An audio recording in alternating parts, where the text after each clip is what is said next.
که چېرته یو چرګه اذان وکړي نو آیا دا چرګه سپېره ده؟ زموږ معاشره کې دا خبرې عامې دي چې چرګې اذان وي دا حلاله که به دا سپېره ده.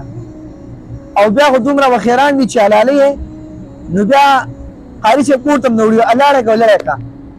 نو چې کومه سپېره شی وي هغه خو د کوره وباسي او چې کوم بختور یې نه وباسي.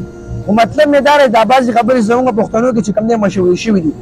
اوس که چرګې اذان وویلې دې سره د سپېرهتوب څه مسله ده؟ ګوره دا چې په یو شي باندې ته ټاپه لګې او مهر لګې او بیا ته شریعت ته ګورې.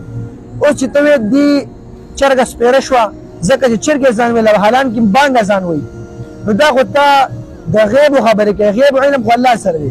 تا ته څه پته لګي چې دا چرګه سپېره ده؟ بلکل بختور چرګه ده. نو څه چلو شو ته چې اذان نه ویې دا ولې ښه خبره نه ده؟